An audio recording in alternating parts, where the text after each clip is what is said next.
Assalamualaikum warahmatullahi wabarakatuh. Selamat malam teman-teman semua. Selamat berjumpa kembali di acara Ngobras yang ke-23. Wah, pekan ke-23 ini sudah sangat luar biasa sekali. Kali ini pematerinya yaitu Mas atau Pak Yunus Sulistiono yang langsung dari Belanda nih, diundang oleh Pak Ula gitu kan, untuk memberi pengalaman selama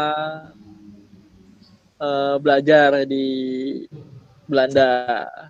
Nah, mungkin kurang lebihnya nanti Pak Ola yang memperkenalkan Pak ya, yang lebih dekat gitu Pak. Ya, siap Mas Darul. Pak Ola yang memoderatori, ya saya sampaikan, saya berikan kesempatannya untuk Pak Ola, silakan Pak. Ya, baik, terima kasih Mas Harun atas pembukaannya. Ini acara kita Ngobrol Sastra sudah berlangsung selama 23 kali pertemuan. Alhamdulillah ya, berarti sudah mau 6 bulan bulat ya. Jadi satu semester sudah full ini. Padahal satu semester biasanya cuma 4 bulan. Jadi kita sudah 6 bulan full. Luar biasa sekali ini partisipasi dari teman-teman mahasiswa dan para dosen. Selamat datang di acara kita ya. Terima kasih atas kehadirannya di malam hari ini. Nah, pada hari ini ya, pertemuan ke-23 ini, yang akan mengisi itu Pak Yunus Sulistiono ya. Beliau ini home base ngajarnya di Muhammadiyah Surakarta ya, di UMS, dan sekarang sedang studi lanjut di Belanda ya, di Leiden University. Sudah semester akhir nih sepertinya, sudah mau selesai. Ini kebetulan 2 minggu lagi mau pulang ke Solo ya, mau pulang ke Klaten. Jadi lalu saya geser untuk bisa ngisi di hari ini, biar kemudian kita merasa wah ini luar biasa ya, menyambungkan Belanda dan Indonesia gitu maksudnya. Ya, Pak Yunus ini dulu satu angkatan dengan saya di S1 ya, di S1 dan S2-nya linguistik beliau ya, saya di sastra. Jadi S1 dan S2-nya di Indonesia, lalu S3-nya lanjut di Belanda tahun 2016 kalau nggak salah ya, Mas ya. 17. Oh, 17. Dan beliau ini termasuk murid kesayangan ya dari Prof. Klemer ya. Ini salah satu ahli Austronesia kalau tidak salah ya Mas ya. Jadi luar biasa, ada generasi muda saat ini yang menekuni bidang linguistik historis komparatif, dan ini menurut saya sangat jarang ya di Indonesia untuk meneliti bahasa-bahasa yang sifatnya historis, dan termasuk juga bahasa-bahasa yang sifatnya lokal gitu ya, jarang sekali. Jadi ini kita kesempatan yang luar biasa untuk bisa kemudian berkomunikasi dengan salah satu ahli, dan saya yakin ya nanti 10 tahun lagi insya Allah puncak karir ya Mas Yunus ya. Amin. Amin ya. Baik ya, ini insya Allah ini materi yang akan disampaikan terkait dengan pengalaman Mas Yunus di Belanda ya, terkait dengan bagaimana sistem perkuliahannya, kemudian juga bagaimana atmosfernya ya, berkaitan dengan banyaknya mahasiswa di berbagai macam negara ya. Lalu juga nanti bisa diskusi tentang penelitian kira-kira seperti apa fokus penelitian yang sekarang dikaji oleh Mas Yunus ini, terus juga bagaimana tema-tema penelitian linguistik yang kemungkinan bisa dieksplorasi oleh mahasiswa di Fakultas Sastra Universitas Pamulang ini, nanti kita bisa berdiskusi. Termasuk juga ini yang banyak di request oleh teman-teman dari Ngobrol Sastra ini tentang bagaimana kehidupan di Belanda gitu Mas. Bagaimana relasinya dengan mahasiswa dari negara-negara yang lain, apakah mengalami kendalanya seperti apa. Nah, ini menarik untuk kita nanti bisa berdiskusi. Jadi di pertemuan kali ini saya harap teman-teman nanti bisa bertanya ya, untuk bisa menanyakan apa saja yang digelisahkan. Ini banyak di grup itu sudah request, nanti bisa sampaikan secara langsung. Begitu saja mungkin pembukaan dari saya, Mas Yunus. Saya berikan waktu dan kesempatannya langsung untuk bisa dimulai panjenengan nih Mas, monggo. Ya. Sebentar saya merapikan ini. Baik. Ya, terima kasih Bapak Aula Akbar Ilma atas perkenalan yang sangat baik, dan insya Allah diskusi kita hari ini akan menjadi diskusi yang bermanfaat untuk kita semua. Amin. Oke. Ini saya langsung presentasikan PowerPoint saja begitu sambil saya bercerita tentang topik kita hari ini.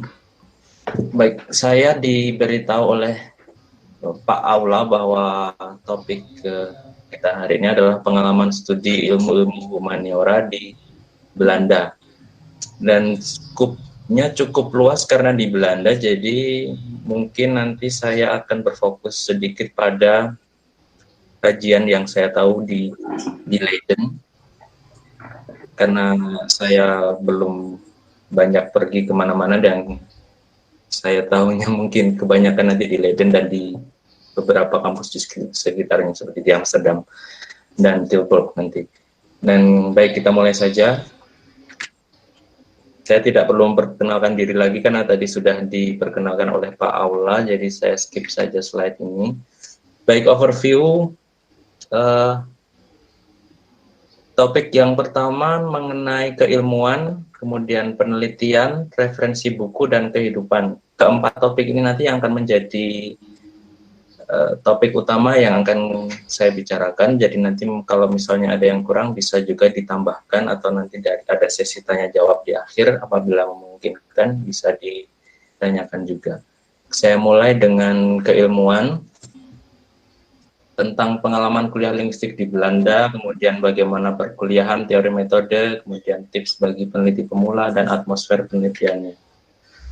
Baik, yang pertama kuliah linguistik di Belanda itu, khususnya di Universitas Leiden, di kampus sini fokusnya lebih kepada kuliah deskriptif dan eksperimental. Jadi kalau teoretikal linguistik tidak terlalu banyak dikaji di kampus Leiden sini.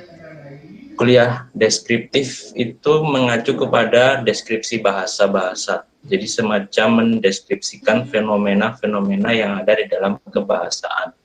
Tidak hanya deskriptif bahasa-bahasa daerah, tetapi juga termasuk kajian sosiolinguistik misalnya. Nah, kalau sosiolinguistik di sini itu termasuk ke dalam kajian deskriptif. Jadi misalnya mendeskripsikan fenomena sosial yang ada di dalam fenomena kebahasaan dari sisi sosialnya. Dan karena kadang-kadang kalau saya menceritakan ini bingung kok sosiolinguistik masuk deskriptif, karena memang mendeskripsikan sesuatu. Jadi secara filsafat, kalau Bapak Dekan mungkin lebih tahu, secara filsafat memang dilihat dari sisi deskripsi bahasanya dan mendeskripsikan fenomena-fenomena bahasa yang ada di sekitar kita. Jadi bisa bahasa apa, kemudian melihat suatu fenomena bisa dideskripsikan. Jadi tidak melulu kok berdasarkan pada teori-teori yang kita pelajari di S1 dulu misalnya begitu. Jadi lebih ke fokusnya ke invention, lebih kepada menemukan sesuatu yang baru, tidak mengacu kepada hal-hal yang sudah dilakukan sebelumnya begitu. Kemudian dari sisi eksperimental, ini mengacu kepada kajian bahasa-bahasa yang berdasarkan kepada kajian eksperimen terhadap misalnya fonetik suatu bahasa, lalu ada tuturan-tuturan yang mengharuskan kajian eksperimental yang membutuhkan laboratorium bahasa misalnya. Nah, misalnya kemarin ada kajian dari kolega saya, Mbak Arum, beliau mengkaji tentang produksi bahasa Inggris oleh penutur bahasa Sunda dan bahasa Jawa. Dan beliau menggunakan teori ini, menggunakan kajian pendekatan linguistik eksperimental dengan memanfaatkan alat-alat yang ada di laboratorium bahasa di sini, misalnya dengan mengundang informan lalu melihat bagaimana mereka memproduksi bahasa Inggris, lalu dilihat bagaimana cara mereka memproduksi, dilihat juga bagaimana cara alat-alat ucap mereka bekerja, kesalahan-kesalahan apa yang digunakan dan lain-lain. Jadi dua kajian ini yang menjadi fokus di Leiden khususnya. Kalau di kampus-kampus yang lain bisa berbeda, ada juga yang teoretis, ada juga yang khusus pada salah satu saja. Kemudian kuliah di Leiden itu yang saya tahu S2 dan S3. Kalau S2 itu master 2 tahun, 1 tahun, bisa research base, bisa course base. Itu artinya kalau research base itu langsung melakukan riset begitu, biasanya 1 tahun atau 1,5 tahun. Kalau course base itu jadi ikut kursus atau kuliah di kelas biasa, ujian, kalau nilainya mencukupi, lulus, selesai begitu. Kalau research base harus melakukan penelitian dan harus menghasilkan sebuah tesis. Kemudian kalau S3 yang saya lakukan di sini itu tergantung proyek yang dimasuki, bisa 3 tahun atau 4 tahun, tetapi rata-rata lebih dari 4 tahun kalau saya lihat, meskipun banyak juga yang bisa selesai dalam waktu yang singkat. Kemudian tergantung dari beasiswa atau sponsornya dan bisa juga independent research. Dari yang saya lakukan di sini, ini tergantung dari pengalaman saya pribadi ya. Jadi tahun pertama itu kuliah reguler dulu, seperti memperkaya teori. Kemudian bisa juga mengikuti kuliah pendek atau short course dan survei data. Itu yang tahun pertama. Jadi tahun pertama itu isinya di kelas, diskusi, presentasi, dan apabila memungkinkan ke lapangan untuk melakukan survei. Itu di tahun pertama. Kemudian di tahun kedua itu masih ada kuliah juga. Kemudian menyusun proposal dan mengambil data primer, yang data utama yang digunakan untuk penelitian disertasi. Kuliah di sini kalau mahasiswa S3 itu cukup enak kalau dibandingkan di negara lain, misalnya di Amerika misalnya. Di sini mahasiswa S3 tidak dianggap benar-benar mahasiswa seperti mahasiswa master misalnya. Jadi kalau mahasiswa master itu kan mereka benar-benar membutuhkan nilai. Jadi harus nilai sekian baru bisa lulus. Kalau di sini mahasiswa S3 yang ikut kuliah di kelas itu seperti sit-in biasa saja. Jadi mereka tidak akan mendapatkan nilai dan hanya duduk berpartisipasi layaknya mahasiswa, dan tidak ditentukan lulus atau tidaknya, tidak ada patokan untuk mahasiswa S3. Ya. Itu kuliah untuk mahasiswa S3 di sini, jadi berbeda dengan mahasiswa yang master. Kemudian tahun ketiga itu yang saya sekarang ini, itu mulai membuat draft disertasi berdasarkan analisis data yang ada di tahun kedua kemarin, yang pada saat pengambilan data sekaligus mengolah data dan analisis. Kemudian tahun ketiga menyusun draft. Dan itu saja pekerjaan di tahun ketiga, menulis, revisi, publikasi, presentasinya online saja. Kemudian tahun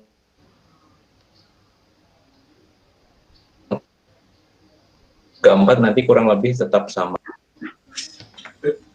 Kelas reguler itu, ini saya juga menampilkan foto di kelas di Belanda itu kurang lebih seperti ini. Itu bisa kelas yang besar, bisa kelas yang kecil.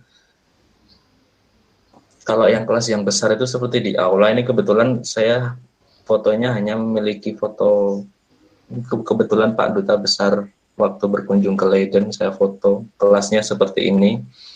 Kemudian metodenya mereka menggunakan active learning, jadi gurunya tidak melulu yang presentasi, tetapi lebih ke mengaktifkan kelasnya. Jadi tidak melulu kok gurunya yang presenter, tapi saya lihat kalau perbedaan kuliah di Indonesia dengan di Belanda, di sini kebanyakan mahasiswanya yang berbicara, dan berbicaranya itu tidak harus di depan. Mereka duduk, angkat tangan, punya opini sendiri, ngomong sama gurunya, gurunya menimpali, yang lain nanti juga menimpali. Jadi semacam gurunya itu punya satu topik atau punya satu masalah lalu diangkat ke kelas yang menyelesaikan begitu. Jadi tidak melulu presentasi. Itu yang saya lihat di sini perbedaannya. Jadi seperti mengaktifkan benar-benar, mengajak berpikir istilahnya, mungkin mengajak berpikir mahasiswa di kelasnya. Itu hanya bisa dilakukan apabila kelasnya kecil, misalnya kelasnya hanya berisi sekitar 10 orang, 12 orang, itu untuk kelas kecil itu sudah banyak. Saya pernah ikut kuliah itu hanya 3 orang mahasiswa, jadi satu semester kuliahnya namanya field semester, itu 3 orang dan dosennya 1. Itu juga benar-benar bekerjanya bareng-bareng begitu. Kalau kelasnya model yang besar seperti di aula, mau tidak mau harus benar-benar presentasi seperti yang ada di foto ini. Itu di aula, jadi seperti kelas besar begitu, satu ruangan bisa berisi mungkin bisa 100. Itu mau tidak mau juga presentasi dan seperti seminar begitu.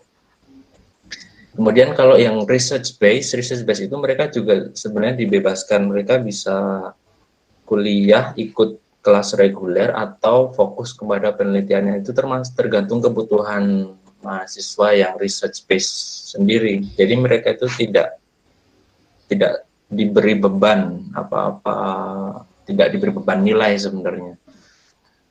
Karena di sini kalau mahasiswa yang masuk kelas research base itu sudah benar-benar diakui kemampuan penelitiannya, dan kalau sudah masuk itu dilatih benar-benar menjadi peneliti, bukan sekedar lulus tetapi dilatih menjadi peneliti.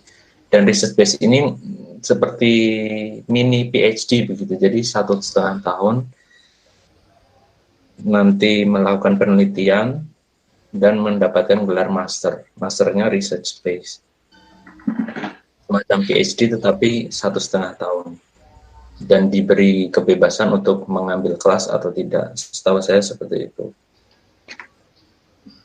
Kemudian kalau short course, jadi di tengah-tengah liburan begitu, jadi setelah 1 semester kuliah 4 bulan full, ada kuliah tatap muka, ada UTS, ada UAS.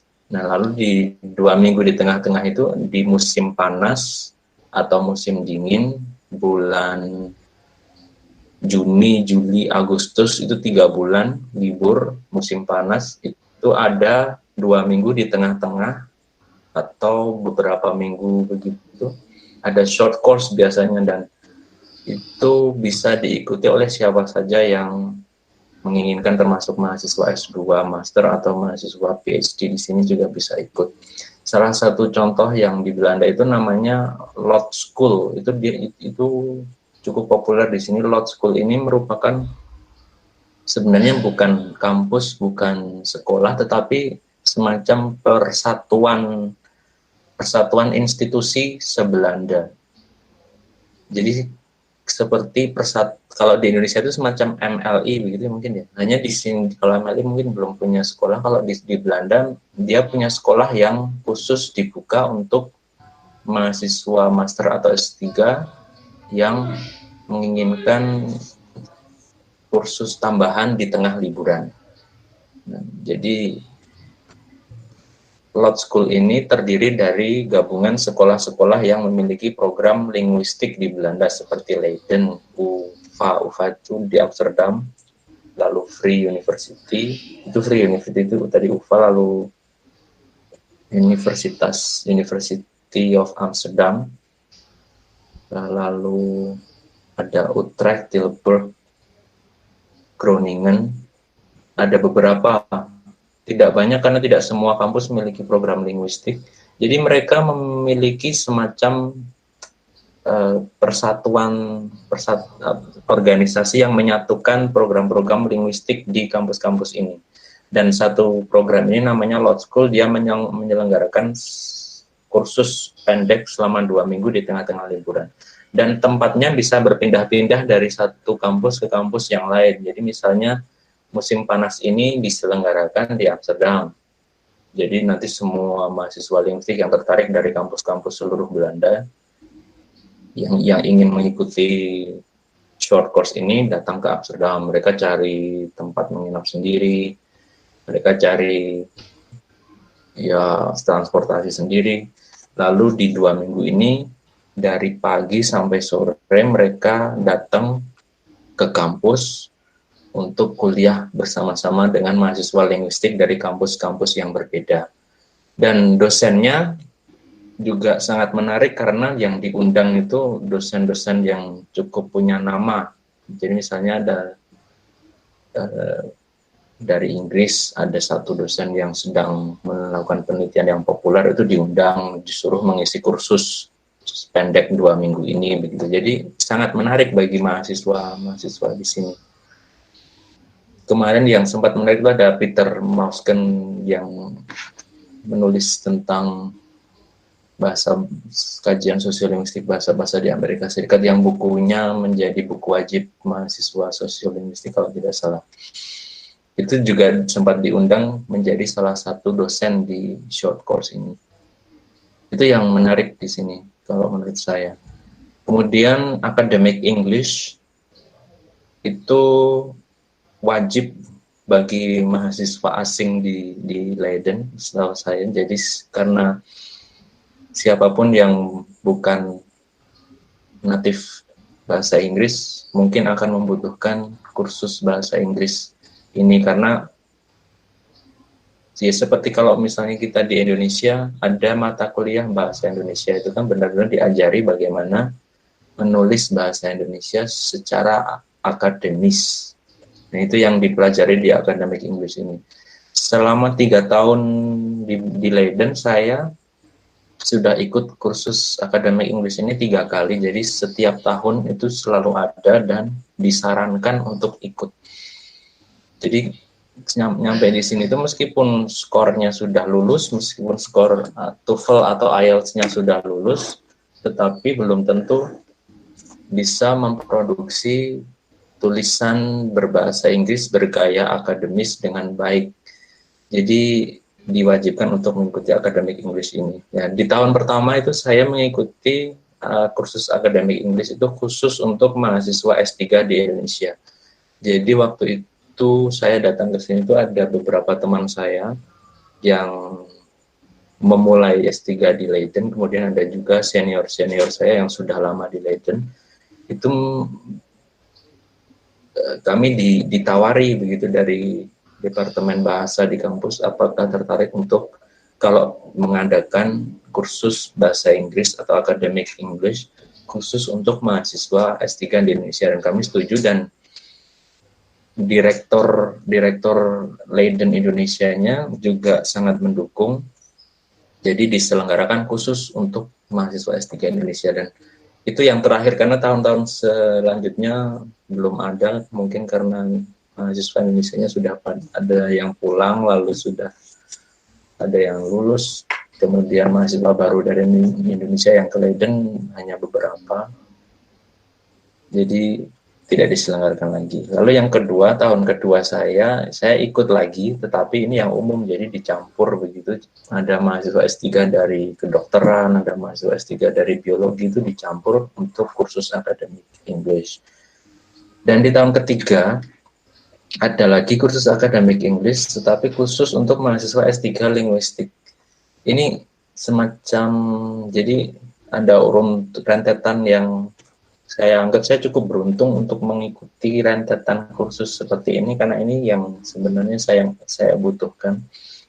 Jadi tahun pertama khusus mahasiswa Indonesia, tahun kedua khusus akademik Inggris umum, dan tahun ketiga khusus mahasiswa S3 linguistik, dan gurunya juga kolega saya sendiri di departemen yang saya naungi, yang saya bernaung sekarang, yaitu LUCL namanya, Leiden University Center for Linguistics. Itu ada salah satu doktor di sana yang sudah menyelesaikan PhD-nya, dan beliau native English, bahkan lahir di Inggris, dan kajiannya tentang linguistik bahasa Inggris. Jadi di-hire oleh departemen untuk mengajar mahasiswa-mahasiswa PhD yang non-native English, untuk bagaimana caranya diajari menulis bahasa Inggris dengan baik secara akademis. Nah, itu yang saya lalui untuk short course ini. Kemudian ada juga crash course. Crash course ini semacam seminar, tetapi sangat pendek. Jadi hanya mungkin 2-3 hari begitu, khusus untuk mempelajari satu buah teori misalnya. Jadi misalnya ada satu orang dosen, dia fokusnya di teori ini, teori ini baru dikembangkan, dia sudah menemukan sesuatu hal yang baru, misalnya itu dia mengajukan kursus singkat untuk menjelaskan teorinya ini. Misalnya kemarin saya di Utrecht University, itu ada satu orang fonologis di sana, atau fonolog ya, kalau bahasa Inggrisnya fonolog. Ada fonolog di sana yang mengembangkan suatu cara untuk melihat melihat keuniversalan fonologi bahasa-bahasa di Amerika Latin dan di Afrika misalnya. Itu dia menjelaskan temuannya begitu selama temuannya, lalu dia membagi seperti seminar tetapi khusus untuk dia begitu. Dan tidak hanya sendiri, tetapi ada beberapa timnya juga yang ikut di situ. Ini penyelenggaraannya tergantung kampusnya ya, mau menyelenggarakan atau tidak, atau kebutuhan dari perorangan sendiri. Kemudian saya diberi juga list oleh Bapak Aula untuk membagi tips bagi peneliti pemula, karena saya juga peneliti pemula, jadi mungkin ini bukan tips tapi semacam berbagi pengalaman saja ya. Kalau di sini karena saya masih belajar juga, jadi yang saya lakukan di sini itu selalu dimulai dari membaca karya-karya senior-senior yang terdahulu. Jadi yang sudah dilakukan oleh pendahulu kita itu apa toh?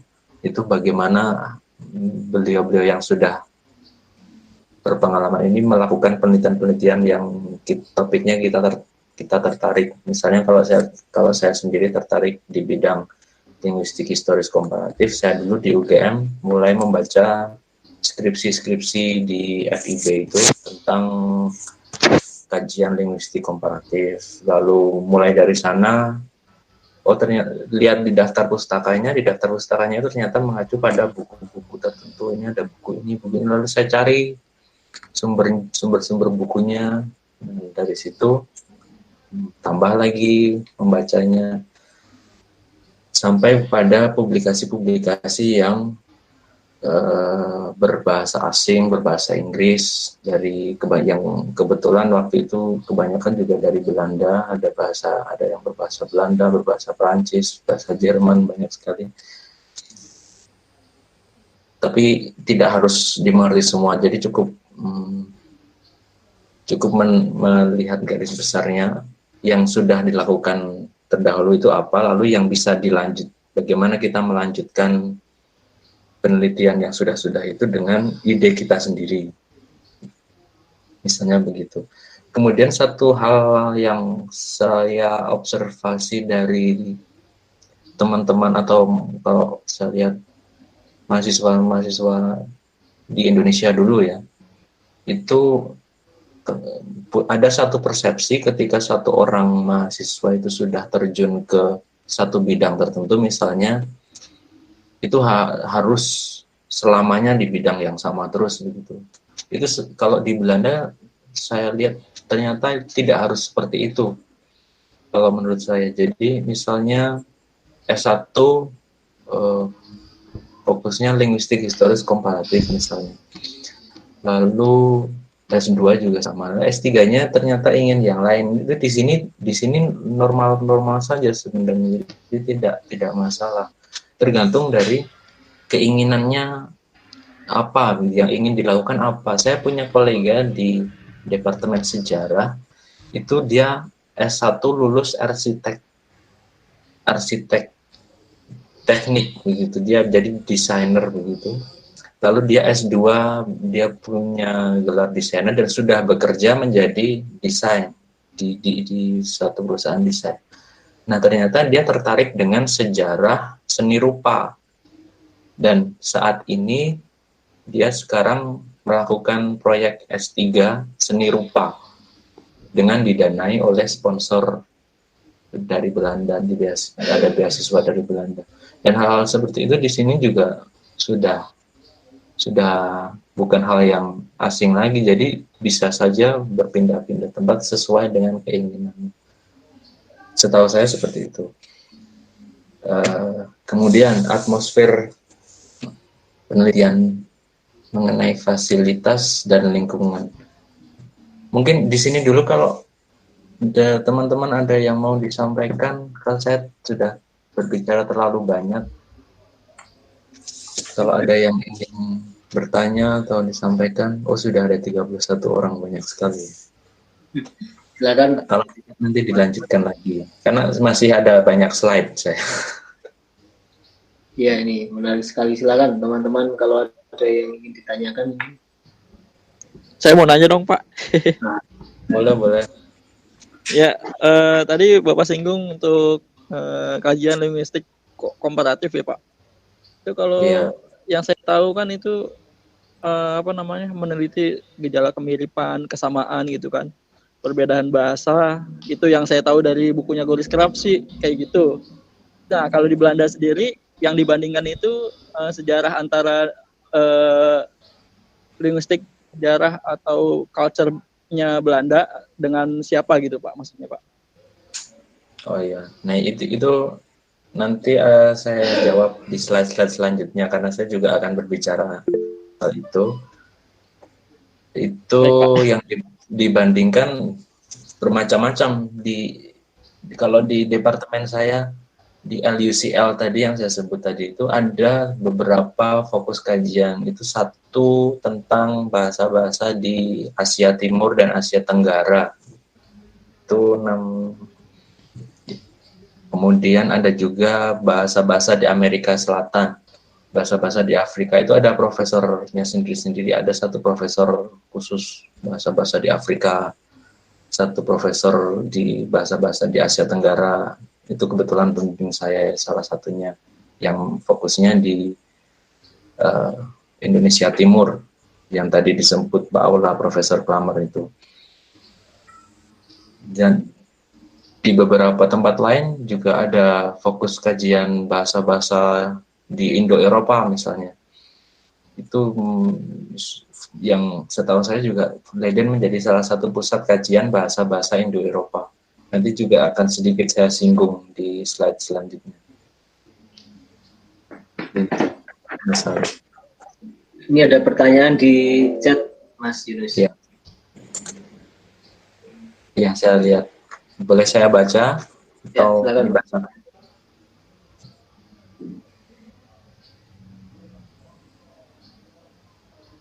Yang mana, Mas? Yang Bu Sari Fitria ini, bagaimana cara? Oh ya, ada pertanyaan dari Ibu Sari Fitria, bagaimana cara apply kuliah S3 di Belanda? Apa seperti di Indo harus menyiapkan proposal disertasi begitu? Kalau secara umum iya, jadi menyiapkan proposal, kemudian bahasa Inggrisnya mumpuni, dibuktikan dengan skor tes bahasa Inggris, lalu sponsor sponsor itu seperti beasiswa. Itu 3 hal itu yang dulu saya jadikan modal mendaftar di sini.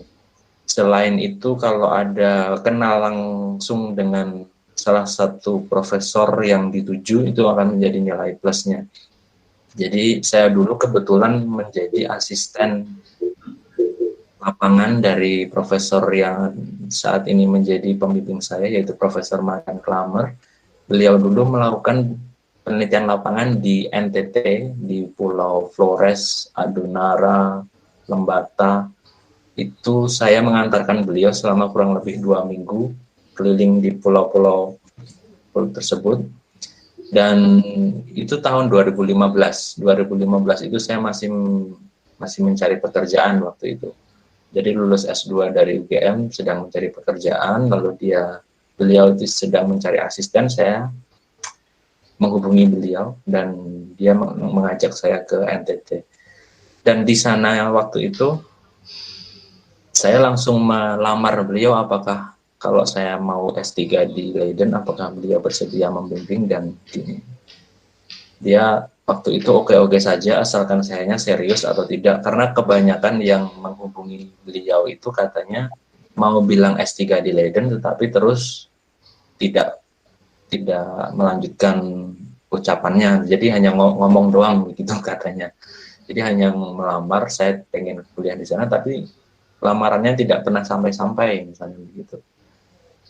Nah, itu lalu tahun 2017 setelah 2 tahun saya di UMS, ada sponsor dari UMS juga untuk belajar bahasa Inggris, meningkatkan skor IELTS dan lain-lain. Lalu saya melamar melalui email ke Profesor Marian Klamer ini, dan akhirnya mulai di tahun 2017. Jadi prosesnya kurang lebih 2 tahun. Saya dulu ketemu di 2015, mengirim proposal antara itu, dan baru berangkat ke Belanda bulan September 2017.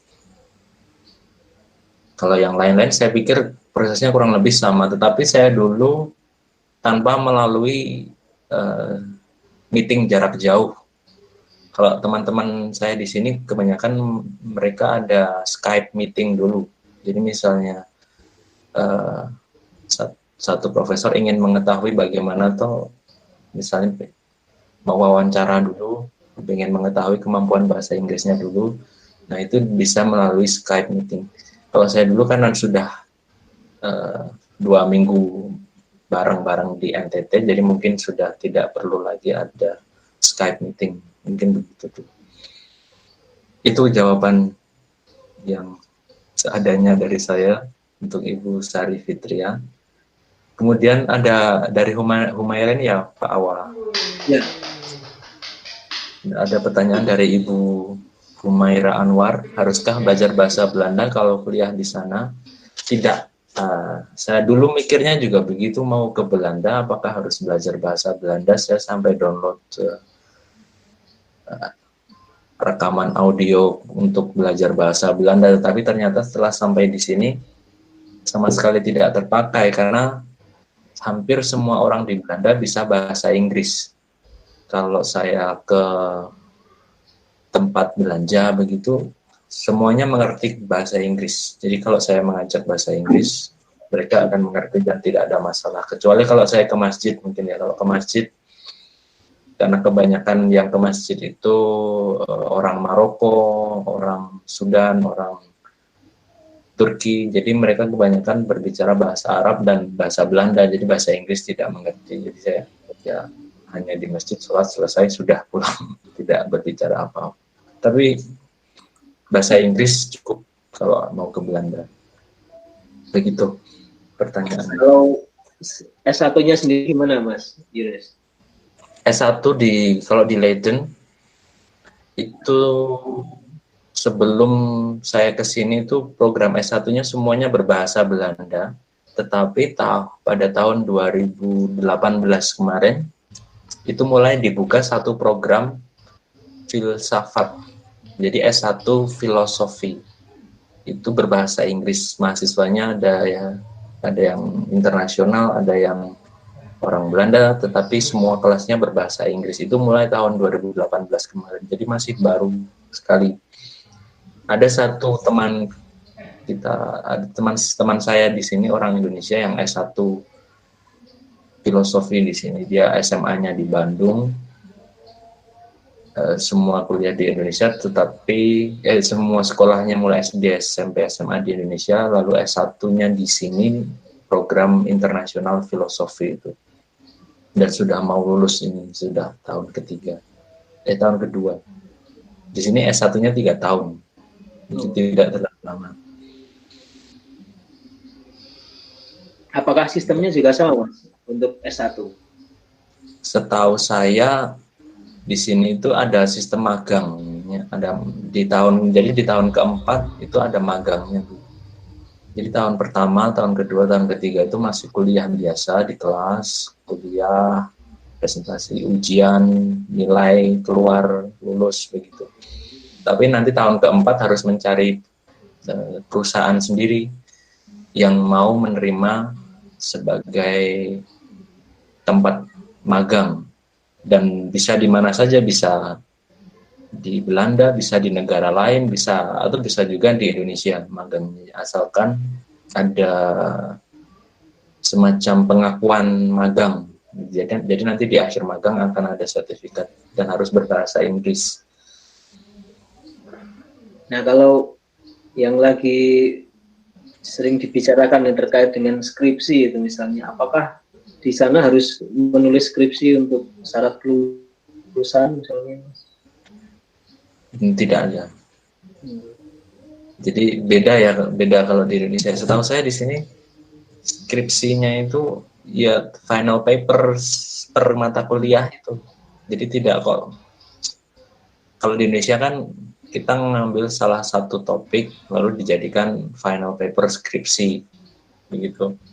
Kalau di sini per mata kuliah yang diambil kemarin, di bagian akhirnya sebagian besar akan mengadakan semacam final paper dan nanti dinilai di situ. Setahu saya begitu sih kalau di delay. Iya, terima kasih, Mas. Silakan jika ada yang ingin ditanyakan lagi, Mas. Ada pertanyaan dari Pak Hakim. Apakah ada stigma yang ditempelkan kepada mahasiswa Indonesia yang belajar di Belanda? Ini pertanyaan ya, jadi mungkin ada stigma mahasiswa Indonesia di Belanda. Ini survei di awal-awal saya kuliah dulu, saya sempat melihat survei bahwa mahasiswa yang dari Indonesia itu tidak terlalu unggul kalau dibandingkan dengan mahasiswa Belanda misalnya. Dan ini wajar-wajar saja karena sistem pendidikan di Belanda sudah maju dan mereka lebih banyak menghasilkan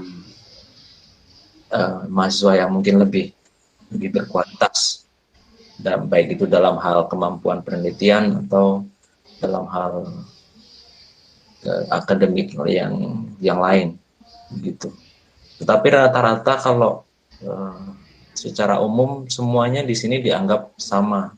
Tidak ada kok. Saya selama di sini tidak pernah mengalami perlakuan misalnya perlakuan yang kurang mengenakan atau kurang tidak adil, tidak pernah.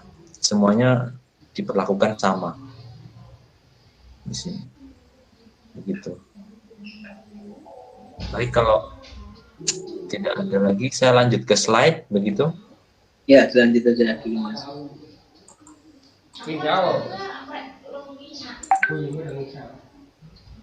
Nah, slide-nya sudah muncul lagi ya? Baik. Udah, Pak. Ya. Ini sekarang tentang atmosfer penelitian. Ini saya menampilkan foto saya berada di paling ujung kanan. Itu waktu itu sedang resepsi penganugerahan doktor kepada salah satu mahasiswa Indonesia, Mbak Arum. Beliau yang di tengah-tengah itu yang menggunakan headscarf merah itu. Beliau baru saja defend disertasinya yang saya tadi sempat singgung. itu di sana jadi atmosfernya ya semacam keilmuan di sini itu sangat sangat dianggap sakral begitu loh, karena memang kampus Leiden University di Belanda ini merupakan kampus yang paling tua. Ini kampusnya dulu bekas gereja yang paling awal sekali dibangun, jadi sudah berumur ratusan tahun, mungkin 400 tahun lebih sekarang. Tahun lalu itu Leiden berulang tahun ke 444 tahun, saya ingat. Mungkin sekarang sudah 445 447 tahun. Jadi sangat tua, dan kampus setua ini pasti memiliki tradisi keilmuan yang sangat mendalam. Salah satunya adalah ketika ada satu orang kandidat doktor yang mendefense penelitiannya, dan sebelum dinyatakan lulus dia harus benar-benar semacam berperang begitu. Jadi defense di sini tuh benar-benar mahasiswanya itu mempertahankan disertasinya, dan hal ini dilihat sebagai sebuah peperangan. Jadi ada satu upacara khusus di mana mahasiswa S3 di situ berduduk dengan menghadap kepada kurang lebih 7-10 orang penguji, dan mahasiswa S3 ini didampingi oleh 2 orang seperti prajuritnya. Prajuritnya ini disebut paranim di sini. Jadi 1 orang mahasiswa S3 yang akan mendefense disertasinya, 2 orang paranim. Nah, kebetulan waktu itu saya menjadi salah satu paranimnya Mbak Arum. Salah satunya saya yang paling ujung kanan, dan kemudian teman kami Hana itu yang berada di paling ujung kiri itu. 3 orang ini menghadap orang-orang profesor-profesor yang berdiri di sini sekarang ini. Jadi mereka itu dulu adalah pengujinya. 1 orang bertanya, kemudian dijawab oleh mahasiswa S3-nya. 1 orang lagi bergantian begitu. Jadi semacam kalau tidak bisa menjawab, harus benar-benar, mungkin tidak ada konsekuensinya sebenarnya kalau tidak bisa menjawab. Jadi semacam ya bukan diskusi, jadi diberi pertanyaan lalu harus bisa menjawab. Kalau tidak bisa menjawab, paranim yang di belakangnya yang akan membantu menjawab. Nah, jadi semacam ada ketegangan di situ. Itu yang membuat atmosfer penelitian di sini sedikit menarik. Ini upacara satu-satunya yang ada di Leiden. Satu-satunya yang ada di Belanda, upacara semacamnya. Di kampus-kampus lain upacaranya berbeda. Jadi mereka mungkin ada yang menggunakan presentasi, PowerPoint begitu, atau ada yang tertutup khusus untuk mahasiswa dan penguji di satu ruangan saja. Tapi kalau di Leiden, karena tradisi ini sudah berjalan sangat lama, jadi diadakannya di aula bekas gereja yang ini, gedungnya ini yang ada di foto ini. Jadi agak spesial kalau menurut saya tradisi ini di Leiden ini. Ini yang untuk sedikit atmosfernya. Kemudian nanti saya akan menuju ke fasilitas. Fasilitas dulu untuk mahasiswa S3 dan untuk research master itu memiliki fasilitas khusus. Secara umum untuk semua mahasiswa di Leiden tentu saja ada ruang perpustakaan, ruang belajar, ruang diskusi. Saya pikir di semua kampus ada. Kalau di sini untuk mahasiswa research master, mahasiswa S2 yang research based tadi, itu mereka juga diberi meja belajar sendiri. Meja belajar dengan komputer, jadi sama seperti mahasiswa S3. Kalau PhD, itu kantor pribadi ada seperti yang ada di foto ini. Kemudian kelompok diskusi disediakan, dan ada PhD coach. PhD coach ini semacam 1 orang staf yang sudah lulus S3, sudah memiliki gelar PhD juga, dan khusus dipekerjakan oleh kampus untuk membimbing semua mahasiswa S3 dari segi apapun. bisa dari segi teknis, personal. Karena mahasiswa S3 itu dianggap rawan ya kalau di sini itu. Jadi karena peneliti muda biasanya, kemudian masih meniti karir, jadi dianggap rawan oleh kampus. Rawannya itu maksudnya bukan rawan apa-apa, rawannya itu secara psikologis sangat berbahaya bagi perkembangan pribadi masing-masing orang. Karena saya sempat diceritai oleh senior-senior saya di sini, ada mahasiswa S3 yang bunuh diri karena risetnya tidak berjalan dengan baik. Kemudian ada yang overwork atau bekerja terlalu lama lalu meninggal di kantor, itu ada. Makanya oleh kampus diberi PhD coach, itu yang tempat kita bisa menceritakan semuanya. Jadi semacam fasilitas oleh kampus tapi berupa staf khusus yang menangani segala urusan interpersonal mahasiswa S3 di sini. Jadi itu ada, itu fasilitas untuk mahasiswa S3 di sini. Kemudian lingkungan, kalau di Leiden, di kampusnya seperti yang ada di foto ini, kampusnya itu sebenarnya tidak seperti di UGM atau di Indonesia ya. Kampusnya itu menyatu dengan rumah-rumah di sekitarnya.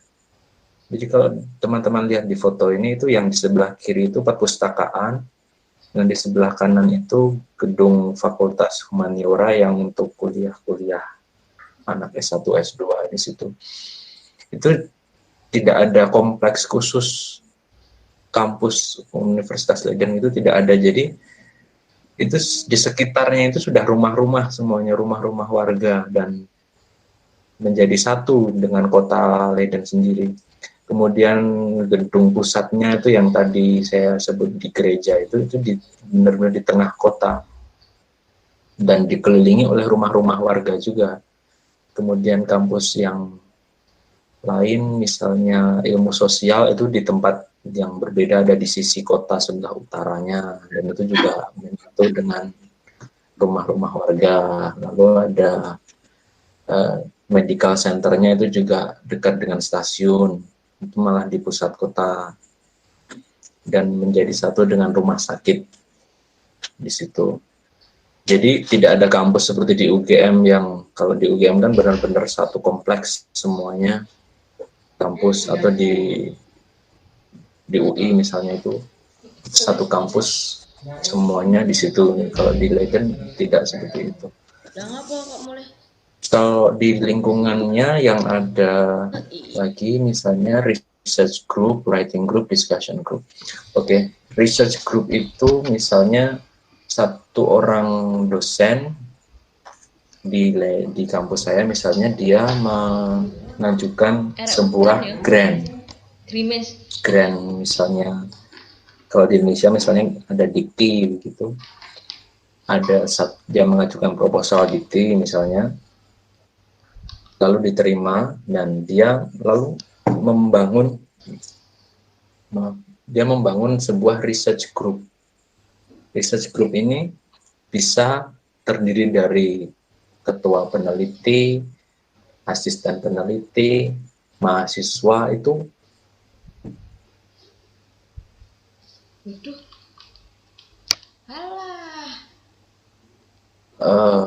benar-benar bekerja di riset itu. Pembimbing saya punya research group sendiri. Dia kan diangkat menjadi profesor itu setelah mendapatkan satu buah research grant dari pemerintah Belanda yang sangat prestisius waktu itu, sehingga dia diangkat menjadi profesor, lalu menjadi profesor di kampus Universitas Leiden. Dan dia punya research group sendiri. Dia sebagai ketua penelitinya, lalu dia punya postdoc, 2 orang postdoc di sini, kemudian 2 orang PhD, lalu ditambah lagi dengan 2 orang PhD eksternal, salah satunya saya. Nah, jadi research group seperti ini yang benar-benar menghidupkan suasana penelitian di kampus saya ini, menurut saya sangat membantu dalam membangun lingkungan penelitian di kampus. Jadi research group ini mengadakan meeting setiap 1 minggu sekali, jadi bisa berkaitan dengan proyek masing-masing, bisa mengenai research group, proyek research yang secara keseluruhan yang diketuai oleh pembimbing saya ini, atau bisa saja membahas hal-hal lain. Jadi research group semacam ini yang menjadi tiang utama dalam penelitian di kampus Universitas Leiden. Menurut saya begitu. Jadi tidak kok riset di sini itu berdiri sendiri-sendiri gitu, tidak. Tetapi ada research group yang menjadi penggerak utama jalannya penelitian di kampus. Ini yang mungkin belum saya lihat di Indonesia mungkin ya. Kalau di Indonesia ya yang meneliti siapa ya yang melakukan penelitian ya dia sendiri, mungkin begitu sepengetahuan saya. Kalau di sini research group ini yang karena bersama-sama, karena setiap minggu rutin terus peneliti utama, mahasiswa atau sekretaris penelitian dan lain-lain itu setiap hari minggu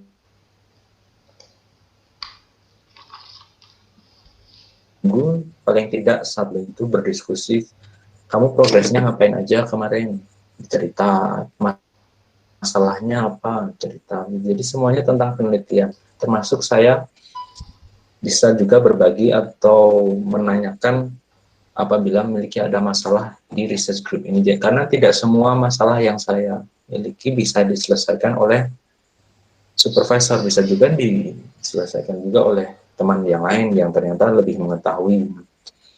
Itu jadi sangat membantu. Selain research group, di kampus ini juga ada writing group. Writing group ini juga ada setiap minggu. Ini berawal dari sebuah ide bahwa untuk menjadi produktif itu akan lebih mudah apabila dilakukan bersama-sama. Jadi ada satu buah grup yang terdiri dari boleh siapa saja sebenarnya, siapapun yang ingin bergabung dan ingin produktif dalam menulis itu boleh bergabung. Jadi setiap minggu selama kurang lebih 3 jam, misalnya 1 hari 3 jam di suatu ruangan, itu kami bertemu lalu menulis bersama-sama di situ. Dan ini digagas oleh PhD coach yang saya tadi ceritakan di awal itu. Itu jadi semacam ya menulis bersama-sama tetapi menggunakan satu metode namanya Pomodoro. Kalau teman-teman belum pernah mendengar Pomodoro method ini, jadi dia menggunakan stopwatch ya, kalau kita menggunakan pewaktu. Jadi supaya produktif itu tidak kok menulis terus-menerus selama berjam-jam, begitu tidak. Satu grup itu sehari yang datang bisa 5 orang, sehari yang datang bisa 10 orang itu. Jadi menulis bersama-sama di situ. Kalau ada yang curang nanti ketahuan. Nah, kalau harusnya menulis tapi kok megang HP, nah nanti disemprit sama PhD code-nya. Nah, misalnya begitu. Jadi ini sangat membantu juga supaya lebih produktif dalam menulis. Itu salah satu hal yang dilakukan di sini. Selain writing group, ada juga discussion group. Kalau ini biasa di Indonesia juga sudah ada, seperti yang kita lakukan sekarang ini. Jadi misalnya ada satu orang rekan yang ingin mempresentasikan penelitiannya, lalu dipresentasikan di discussion group. Jadi ini sudah biasa saya pikir. Baik, kemudian selain lingkungan, kuliah di Universitas Leiden. Ini mata kuliah yang saya ambil selama 1 tahun di tahun pertama kuliah saya. Foto yang di sebelah kanan itu kelas kecil di sini itu kurang lebih seperti itu. Itu saya waktu mempresentasikan salah satu riset saya yang ada di discussion grupnya itu. Nah, kurang lebih seperti itu. Kemudian kuliah yang saya ambil selama di sini itu yang pertama Austronesian Linguistics, itu yang mengajar Profesor Marian Klammer. Kemudian Field Methods yang tadi saya ceritakan isinya hanya 3 orang itu. Lalu Oral Tradition, Academic English. Semester kedua saya hanya mengambil kuliah fonologi. Dan dari kuliah-kuliah itu yang saya sempat tadi sebutkan di awal, saya tidak mendapatkan nilai karena mahasiswa S3 di sini tidak dituntut untuk mendapatkan nilai, tetapi hanya dituntut untuk ikut kuliah dan berpartisipasi aktif selayaknya mahasiswa. Itu saja. Penelitian, ini saya di meja kerja saya di tahun pertama. Penelitian, jadi ini tentang penelitian saya sendiri ya. Saya akan berbicara tentang penelitian saya sendiri yang tadi sempat ditanyakan juga oleh Mas Harun tentang saya akan berbicara penelitian saya, tahapan penelitian, komunikasi dengan promotor, kendalanya, tema penelitian yang menarik. Baik, mulai dengan linguistik komparatif. Jadi oleh bahwa linguistik komparatif itu mengkaji bahasa-bahasa ya, dan lebih mengerucut lagi tentang silsilah kekerabatan bahasa. Kajian komparatif ini adalah dilihat dari penerimaan kata-kata, tata bahasa, atau fitur-fitur tertentu yang ada bahasa. Di Universitas Leiden, kajian linguistik historis komparatif ini cukup populer karena beberapa kolega saya banyak yang mengkaji hal yang sama, khususnya bahasa-bahasa Indo-Eropa. Jadi kalau di sini gambar yang paling sering muncul apabila seseorang berbicara mengenai linguistik historis komparatif itu adalah gambar Menara Babel atau Taman Bergantung Babilonia, kalau yang kita tahu. Itu karena ada suatu cerita di antara mahasiswa-mahasiswa linguistik komparatif di Eropa bahwa kenapa kok bahasa-bahasa itu bisa menjadi banyak dan berbeda-beda, itu karena dulu Menara Babel ini dibangun untuk menyamai Tuhan, lalu akhirnya runtuh dan orang-orangnya menyebar, ada yang ke utara dan ke selatan, dan akhirnya mengembangkan bahasa mereka sendiri dan menjadi bahasa-bahasa yang berbeda. Itu cerita mitos yang sering saya dengar sebagai awalan apabila orang ingin berbicara mengenai linguistik historis komparatif. Kemudian selain bahasa-bahasa Indo-Eropa, ada bahasa-bahasa Austronesia. Selain itu yang tidak saya tuliskan di slides-nya, ada bahasa-bahasa di Afrika, itu juga cukup banyak. Kemudian bahasa-bahasa di Amerika Selatan, itu juga cukup banyak. Nah, ini sedikit bahasa Indo-Eropa yang menjadi topik kajian yang paling populer di Leiden. Itu bahasa-bahasa Indo-Eropa. Yang sering saya dengar itu, kenapa kok namanya Indo-Eropa? Indo itu bukan Indonesia, ya teman-teman. Jadi Indo itu kalau saya dengar dari India ke Eropa. Karena bahasa di India itu termasuk bahasa Indo-Eropa. Dan bukan bahasa India yang dituturkan sekarang, tetapi bahasa Sanskerta yang kata-katanya banyak dipinjam ke dalam bahasa-bahasa di Indonesia, termasuk bahasa daerah di Jawa, di Sumatera itu banyak sekali meminjam kata-kata bahasa Sanskerta. Jadi bukan terhubung secara genetis, tetapi karena pinjaman. Itu yang sering menimbulkan kebingungan ya mungkin ya. Nah, kemudian kalau bahasa Austronesia, cakupan wilayahnya ini mungkin teman-teman sudah sering melihat juga bahwa bahasa Austronesia itu adalah bahasa yang cakupan wilayahnya paling luas dan jumlah bahasanya paling banyak. ada sekitar 2.000 bahasa Austronesia yang ada di cakupan wilayah ini. Kemudian kalau kita perkecil ke Indonesia, bahasa Austronesia itu melingkupi daerah yang berwarna ini ya. Jadi daerah di Papua itu sudah non-Austronesia.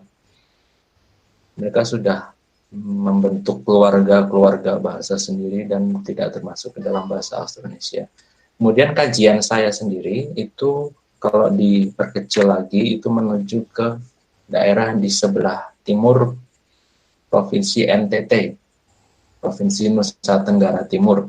Jadi yang kita lihat di peta ini adalah Pulau Timor, kemudian di utaranya itu ada Kepulauan Sunda Kecil, dan di sebelah utaranya lagi itu Kepulauan Maluku bagian selatan. Ini adalah peta bahasa yang baru-baru ini dikeluarkan oleh rekan saya Owen Edwards, itu yang ada di bawah itu, diproduksi tahun 2017. Jadi ada beberapa bahasa di situ yang berwarna, mulai dari hewan dan sika dan seterusnya itu. Dan ini adalah peta bahasa yang ada di NTT dan Timor Leste. Dan kajian saya sendiri itu berfokus pada 2 pulau kecil, di tengah-tengah itu ada Alor Pantar. Nah, kalau kita perbesar jadinya seperti ini. Di Kepulauan Alor Pantar ini adalah satu kabupaten di NTT, namanya Kabupaten Alor. Satu kabupaten ini ada kurang lebih 24 bahasa daerah. Cukup banyak ya, untuk satu kabupaten ada 20 bahasa lebih. Dan kalau dilihat dari keluarga bahasanya, satu kabupaten ini sebagian besar bahasa daerahnya adalah bahasa non-Austronesia. Kalau saya tadi teman-teman lihat, bahasa Austronesia itu mencakupi lingkup yang luas ya. Kalau di Kabupaten Alor ini bahasanya kebanyakan non-Austronesia. Hanya satu yang bahasa Austronesia, yaitu yang berwarna hijau. Yang berwarna hijau yang di pesisir utara ini, hijau terang ya. Ini adalah bahasa yang saya kaji sekarang ini, namanya bahasa Alor atau bahasa internasionalnya Aloris. Ini yang saya kaji, dan yang lain ini adalah bahasa non-Austronesia. Jadi bahasa Alor ini adalah satu-satunya bahasa Austronesia yang dituturkan di Kabupaten Alor ini, di Kepulauan Alor NTT ini. Yang lainnya adalah bahasa-bahasa non-Austronesia atau bahasa Papua. Kalau menurut sejarah dan studi arkeologi, orang Alor yang pantai, yang di peta ini berwarna hijau ini, mereka datang dari barat sekitar 500 tahun yang lalu. Sedangkan orang asli yang non-Austronesia ini sudah tinggal di kepulauan ini kurang lebih 3.000 tahun yang lalu. Jadi mereka sudah jauh lebih lama tinggal di sini, yang orang-orang indigenous. Kalau orang sini nyebutnya indigenous, orang pedalaman yang tinggal di gunung itu sudah jauh lebih dulu tinggal di sini. Kemudian dari Kepulauan Barat, dari Flores, dari Lembata itu datang ke Alor sekitar 500 tahun yang lalu, dan itu bahasa mereka yang sekarang ini saya jadikan topik disertasi saya. Saya ingin mengetahui dan mendeskripsikan sejarah bahasa Alor itu, bagaimana orang-orangnya datang, bagaimana mereka bisa menyebar ke banyak lokasi. Kalau teman-teman lihat di sini kan yang berwarna hijau ini tidak hanya satu tempat, tetapi di sini ada, di tengah-tengah Pulau Pantar sini ada, di ujung utara ada, di sini juga ada. Ini mereka adalah komunitas pantai, komunitas nelayan rata-rata. Kenapa kok mereka pindah ke Alor? Sejarahnya bagaimana? Dialeknya bagaimana? Ada yang berbeda atau tidak? Nah, itu yang saya lakukan. Nah, ketika saya meneliti bahasa ini, saya tertarik kepada 4 buah topik. Yang pertama mengenai sketsa tata bahasa, kemudian yang kedua sejarah oral, yang ketiga fonologi historis, yang keempat kata pinjaman. Ini hal-hal yang saya lihat di bahasa Alor, dan nantinya insya Allah akan menjadi sebuah disertasi saya. Nah, sketsa tata bahasa ini adalah mengenai deskripsi sinkronis bahasa Alor. Jadi bagaimana fonologinya, bagaimana suku katanya, bagaimana suku kata itu masuk fonologi, bagaimana mereka membentuk kata, bagaimana frase dalam bahasa ini terbentuk, bagaimana urutan katanya, bagaimana mereka membentuk klausa, bagaimana membentuk kalimat. Nah, itu saya deskripsikan di sketsa tata bahasa secara sinkronis. Kemudian yang kedua itu sejarah oral. Sejarah oral ini mengenai bagaimana orang Alor melihat sejarah mereka sendiri melalui tradisi oral atau tradisi bercerita di dalam masyarakat. Nah, ini saya ambil cerita-cerita rakyat yang ada di sana.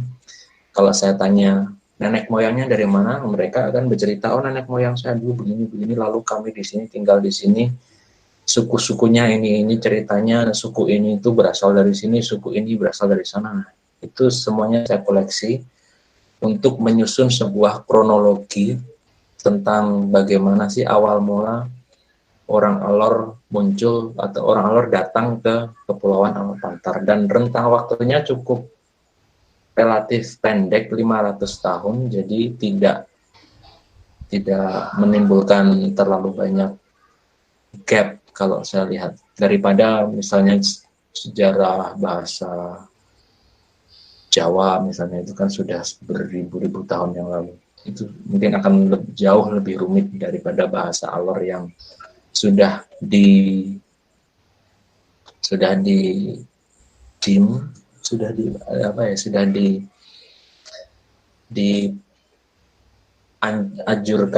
atau sudah diklaim oleh peneliti sebelumnya bahwa mereka datang ke sini 500 tahun yang lalu. Dan peneliti sebelumnya kebetulan adalah pembimbing saya sendiri.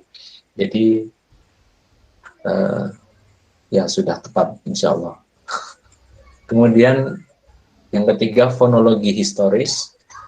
Fonologi historis ini yang benar-benar linguistik historis komparatif yang kemarin saya pelajari S1, S2 di UGM, itu saya terapkan lagi di sini ke dalam satu buah bab tentang perbandingan fonologi bahasa Alor dengan bahasa-bahasa di sekitarnya untuk membuktikan bahwa memang benar bahasa Alor ini Austronesia dan memiliki jejak-jejak awal atau nenek moyang bahasa Austronesia. Kemudian yang terakhir kata pinjaman, ini yang saya teliti juga dengan cara membandingkan bahasa Alor dengan bahasa-bahasa non-Austronesia yang ada di sekitarnya tadi.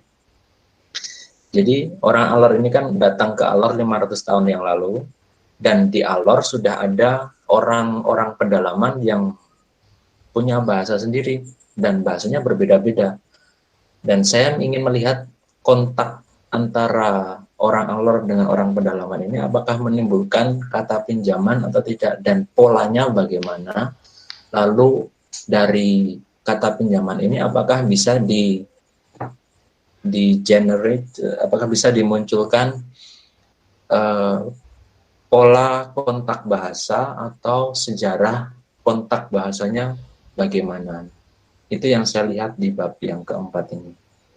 Itu 4 hal utama yang saya bicarakan di disertasi saya.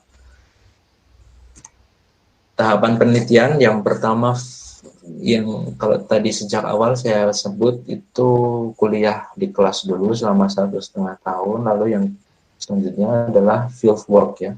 Field work itu atau pengambilan data di lapangan, itu yang pertama survei dulu, kemudian membangun korpus data dan konfirmasi data. Jadi 3 kali ke lapangan saya harusnya.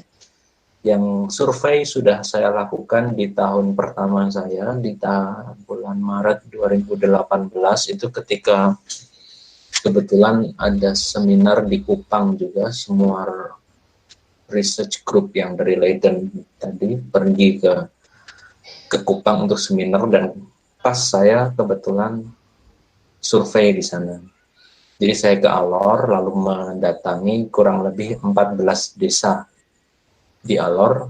Saya tanyai satu-satu tetua adatnya, kepala desanya, warga di sana, untuk menentukan sebuah titik yang akan saya jadikan sebagai tempat untuk mengambil data dan membangun korpus data saya. Itu yang saya lakukan kemarin di bulan Februari sampai bulan Agustus. Jadi 6 bulan di Indonesia kemarin saya mengambil data untuk yang membangun korpus data ini. Meskipun ada kendala karena corona, jadi tidak sesuai rencana, tapi tidak masalah karena dari sana insya Allah sudah cukup untuk membangun sebuah korpus data. Kemudian di tahun keempat nanti, ketika semua analisis sudah selesai, saya juga akan kembali ke Alor untuk melakukan konfirmasi data. Jadi setelah semuanya sudah terkumpul, sudah teranalisis, hal terakhir yang dilakukan adalah konfirmasi data. Jadi memastikan bahwa data yang kita peroleh, data yang kita analisis itu benar-benar sesuai dengan yang ada di lapangan. Jadi jangan sampai kalau kita sudah menganalisis data, ternyata tidak sesuai, dan apabila menemukan ketidaksesuaian itu akan diperbaiki juga ketika melakukan konfirmasi data ini. Kemudian mengolah data. Selama pengolahan data saya menggunakan 2 buah software yang mungkin sudah teman-teman tidak heran kalau tidak asing lagi kalau dalam bidang linguistik. Ada Elan dan Flex. Ini jadi untuk mengolah rekaman seperti yang ada di foto bagian kanan itu. Ada beberapa alat yang saya gunakan untuk mengambil data. Ada kamera Sony yang HD, kemudian mikrofon, yang satu untuk dihubungkan ke handycam-nya, yang satu untuk backup-nya. Jadi tidak hanya mengandalkan satu buah alat ya, tapi harus ada satu alat yang khusus berfungsi sebagai backup. Itu diwajibkan oleh pembimbing saya karena kita tidak tahu apa yang akan terjadi di lapangan, jadi harus ada memiliki backup-an. Itu termasuk di awal-awal tadi saya lupa menyebutkan bahwa ada satu kursus lagi namanya data management. Data management itu hanya pertemuan 1 hari, jadi khusus untuk mahasiswa S3 yang baru datang itu dikasih mata kuliah data management. Itu dikasih tahu kalau mau ngambil data harus begini. Ada hukum di Belanda tentang menyimpan data personal, itu harus begini. Jadi semuanya dikasih tahu di mata kuliah ini, data manajemen ini, termasuk juga data privasi. Kemudian tahap selanjutnya adalah membangun disertasi. Itu ya saya tadi sudah sempat singgung, dibangun dengan perangkat dan harus menggunakan bahasa Inggris akademik yang baik dan benar. Ini sedikit gambaran tentang penelitian yang saya lakukan. Jadi itu kalau di slide itu ada, saya beri judul phylogenetic subgrouping. Itu mengelompokkan bahasa Alor berdasarkan kosakatanya. Kalau di Indonesia dulu di UGM itu ada linguistik historis komparatif, ada perbandingan kognat atau tidak kognat, lalu persentase kekerabatannya berapa. Kalau di sini hal-hal seperti itu bisa di-skip karena bisa dilakukan secara otomatis melalui program komputer yang dibangun oleh kolega saya yang bernama Kai Ping. Itu dia sudah membangun sebuah seperti AI, artificial intelligence di komputer, untuk membandingkan kosakata-kosakata yang ada di database lalu menghasilkan sebuah family tree seperti yang ada di gambar bagian kanan itu, atau silsilah keluarga bahasa. Ini contoh datanya. Dataset yang saya miliki itu ada, itu bahasa saya, bahasa yang saya lihat ada kurang lebih 14 ditambah 25, 30, 44 ya. 39, maaf. 39 bahasa.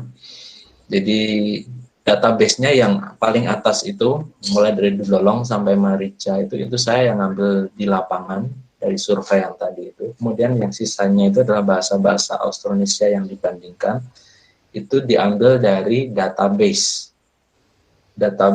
online yang teman-teman juga bisa mengaksesnya dari Indonesia. Contohnya itu ini dulu. Database bahasa daerah di Indonesia ini sudah open access dan terbuka untuk siapa saja. Ini yang penggagasnya Profesor Marian Kramer yang kebetulan adalah pembimbing saya sendiri di sini melalui proyek NWO, bukan now, yaitu saya salah ketik, NWO Viki Project, Language as a Time Machine, fokusnya ke Lesser Sunda Island atau pulau-pulau Sunda kecil. Itu websitenya tampilannya seperti ini. Linknya adalah lexirumah.model-linguist.link.eu. Itu kalau teman-teman di Google ketik leksi rumah itu nanti langsung muncul di paling atas, bisa diklik nanti munculnya seperti ini. Ini websitenya. Lalu di dalam website itu ada koleksi kosakata bahasa daerah di Indonesia. Nah, kalau dilihat di peta, dot-dot yang berwarna-warni itu adalah bahasa daerah yang data bahasanya sudah terkoleksi oleh website ini. Kalau teman-teman lihat, hampir semuanya terfokus di Indonesia bagian tengah dan Indonesia bagian timur ya. Jadi bahasa-bahasa mulai dari Jawa, Sumba, Sulawesi, NTT, Timur, Ambon, Maluku, Papua, itu sudah terkoleksi di database ini. Teman-teman bisa membuka sendiri apabila menginginkan. Di dalamnya ini ada bahasa-bahasa Austronesia, non-Austronesia, bahasa-bahasa di Papua. Itu ditunjukkan dari warna-warna di dot itu. Kalau yang di dot biru itu tandanya bahasa Austronesia. Kalau yang segitiga terbalik berwarna merah itu bahasa-bahasa Alor-Pantar. Kemudian bahasa di Papua yang keluarga bahasanya belum jelas itu ditunjukkan oleh simbol-simbol yang berwarna-warni. Itu ada yang hijau, kuning, pink, orange. Kemudian kalau ingin menelusuri kata-katanya atau kosakatanya itu sudah ada juga. Misalnya kita ingin melihat konsep tangan misalnya, arm atau tangan. Tangan dalam bahasa daerah di mana ingin dilihat misalnya kalau di Jawa sudah lihat ada tangan. Di Maluku utaranya lenglong. Misalnya di tempat lain limang. Kalau diperbesar lagi, nah misalnya ini di Flores, lime, limang, kemudian di timur, tanah patar, dan seterusnya. Ini adalah database yang sudah dibangun oleh research group yang diketuai oleh profesor saya. Bahasa-bahasa di Alor di sini, yang kata-katanya saling tumpang tindih ini. Dan ini bisa dijadikan sebagai bahan penelitian juga tanpa harus ke lapangan. Misalnya begitu. Nah, ini misalnya kosakatanya seperti ini. Kalau tadi dalam peta, kalau ini dalam sebuah daftar tabel, ya. Limang dan seterusnya. Kemudian ada sumbernya, ada komennya, dan seterusnya. Nah, ini adalah database-nya. Kemudian hal lain yang ingin saya sebutkan juga, dan satu yang ditanyakan juga oleh Pak Aula, bagaimana komunikasi dengan promotor. Selama saya di sini, alhamdulillah komunikasi dengan promotor lancar-lancar saja dan merasa dimanusiakan kalau di sini. Selama saya bekerja di Belanda itu benar-benar dimanusiakan. di sini orang-orangnya bekerja sesuai dengan kebutuhan dan tidak banyak menuntut, tidak banyak memforsir harus begini begitu, tetapi benar-benar sudah diberi kebebasan karena melakukan PhD itu adalah pada dasarnya dilatih untuk menjadi seorang independent researcher. Ya. Jadi tidak kok lulus PhD langsung menjadi ahli dalam bidang tertentu, itu tidak. Kalau menurut saya, ya. Jadi di Belanda ini seorang PhD student itu adalah pelatihan untuk menjadi peneliti, bukan menjadi peneliti, tapi masih tahap pelatihan menjadi peneliti. Jadi PhD itu benar-benar dilatih untuk bagaimana menjadi seorang yang bisa meneliti dengan baik, istilahnya begitu. Selama saya di sini, komunikasi dengan supervisor itu kita selalu ada meeting setiap 1 minggu sekali di awal, karena beliau waktu itu masih punya research group. Kemudian di tahun ketiga kemarin research groupnya ini sudah selesai dan proyeknya beliau sudah berakhir, tetapi proyek saya pribadi masih berjalan. Jadi setelah itu diganti menjadi 2-3 kali, 2-3 minggu sekali. Kemudian email masih selalu, kalau saya punya pertanyaan kecil tentang apa begitu saya ditanyakan melalui email. Kemudian kalau saya sedang membangun disertasi, draftnya saya kirim, lalu dikoreksi, lalu didiskusikan bersama. Kemudian mengenai rencana penelitian, saya mau melakukan ini itu selalu saya diskusikan dengan supervisor saya.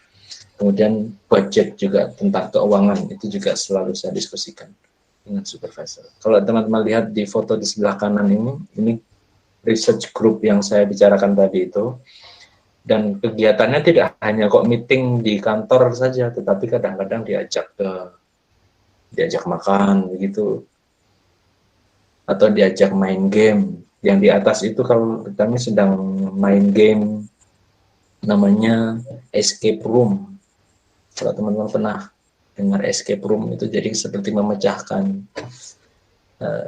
teka-teki di dalam ruangan yang terkunci supaya menemukan kunci supaya bisa keluar dalam waktu 1 jam.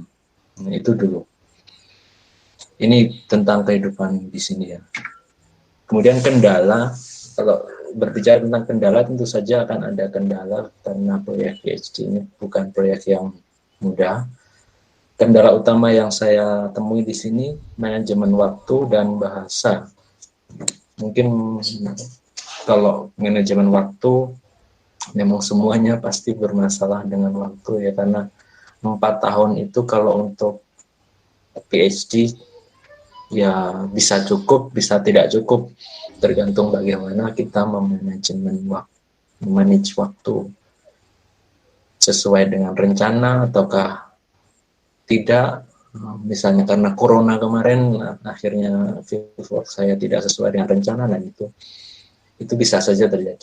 Kemudian bahasa, meskipun sudah lulus TOEFL, sudah lulus IELTS, tetapi kadang-kadang bahasa Inggris saya belum cukup baik untuk patokan standar di sini. Saya masih merasa begitu, karena ya di sini standarnya cukup tinggi dan harus benar-benar menggunakan bahasa Inggris akademis ya, bukan bahasa Inggris yang biasa kita dengar di TV-TV. Bahasa Inggris akademis yang baik dan benar dan tidak terdengar aneh atau terbaca aneh oleh orang native Inggris. Nah, itu tantangannya di situ sih. Kemudian komunikasi, kadang kalau kita berbicara perlu effort yang lebih untuk bisa benar-benar dimengerti oleh lawan bicara, misalnya begitu. Tapi setelah 3 tahun bisa sedikit lebih lega karena dia sudah terbiasa dengan bahasa Inggris, dan insya Allah sudah sedikit meningkat kemampuan bahasa Inggrisnya dibandingkan tahun pertama dulu. Semoga begitu. Kemudian ada satu hal lagi yang disebutkan oleh Pak Aula, itu tentang referensi buku. Referensi buku di Leiden. Kalau teman-teman pernah dengar mungkin di Leiden itu memang pusatnya referensi Indonesia. Itu memang benar. Di perpustakaan Universitas Leiden itu banyak sekali buku-buku Indonesia, banyak sekali koleksi-koleksi naskah-naskah kuno yang berasal dari Indonesia. Itu bisa diakses dengan izin khusus. Jadi kalau misalnya mau melihat naskah di Ponorogo misalnya, itu harus izin ke special collection karena di sana ada satu ruangan khusus yang berisi koleksi-koleksi tua, mulai dari koleksi-koleksi Belanda, Eropa atau Karibia, karena kolonisasi Belanda tidak hanya di Indonesia tapi juga di Karibia.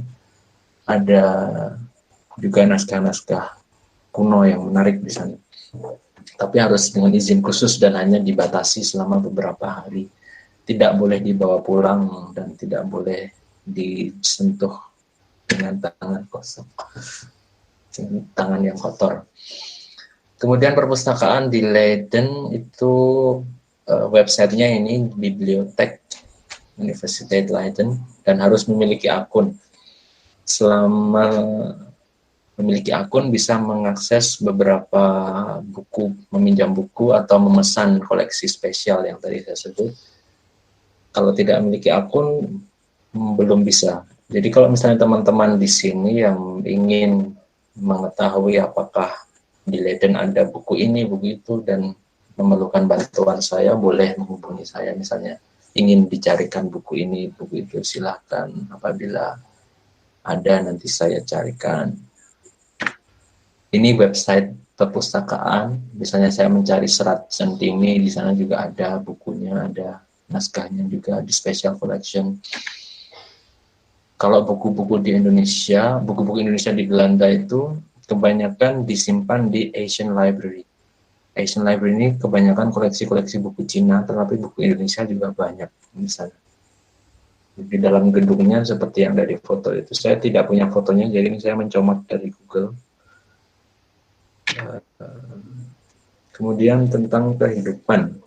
Tapi sebelum ke kehidupan, saya istirahat dulu. Kalau teman-teman ada yang mau bertanya lagi. Ya, ini sudah banyak yang ingin bertanya ini, Mas. Boleh, silakan. Kita masih ada waktu sekitar 25 menit ya. Silakan. Ya, bisa 25 menit.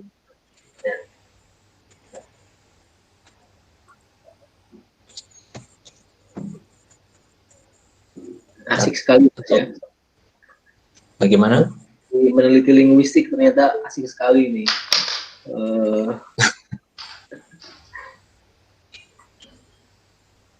Atau ada yang mau bertanya tapi pakai suara aja.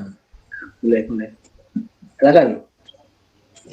Halo, selamat malam, Mas Yunus. Selamat malam, Mas Hakim.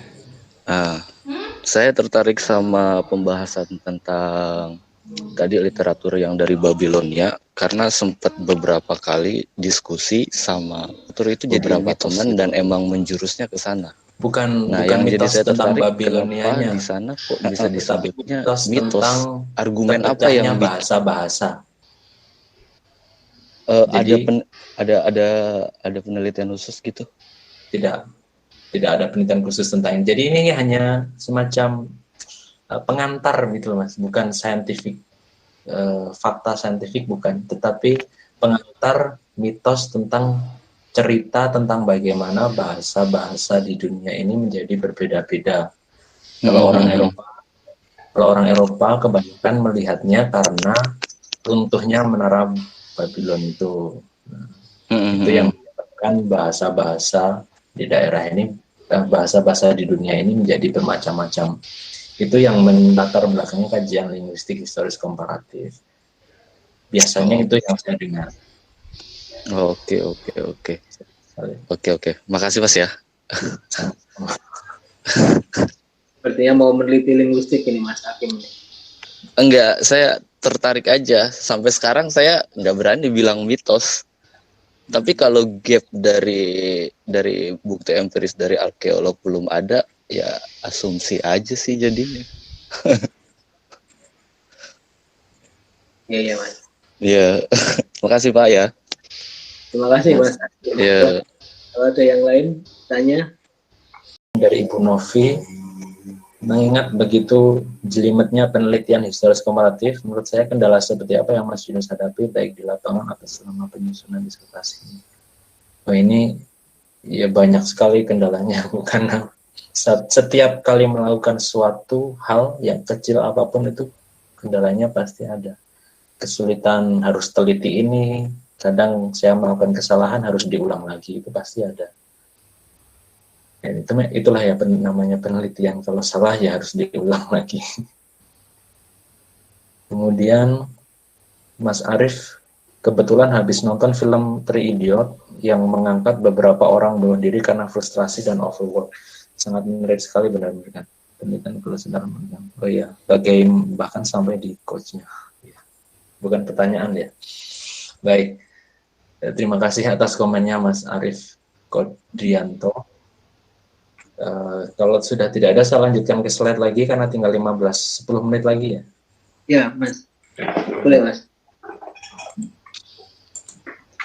Baik, hal terakhir tentang kehidupan tinggal di Belanda, kegiatan mahasiswa Indonesia di Belanda, kemudian kendala, inferiorisasi, kemudian pandangan orang Belanda terhadap orang Indonesia. Baik, saya mulai. Ini fotonya di Kinderdijk ya, yang banyak kincir angin itu. Pernah ke sana sekali dan cukup impresif bagi saya. Kemudian tinggal di Belanda. Di Belanda itu dingin, apalagi sekarang ini sudah bulan Oktober, musim gugur, dan sebentar lagi musim dingin. Di sini bisa tinggal di student room, itu di kos-kosan yang paling murah, 1 kamar 3x3 begitu. Kamar mandi, dapur di share dengan teman-teman yang lain.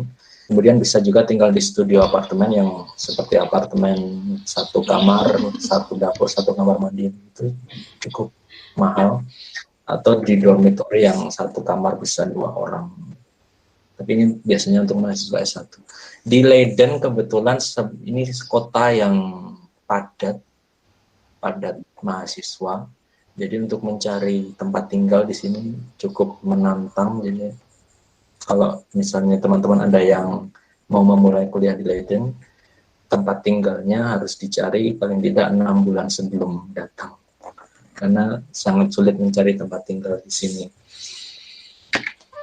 Ramadan di Belanda ini yang saya ingin sebutkan. Di Belanda Ramadannya cukup meriah kalau selama 2 kali Ramadan saya di sini.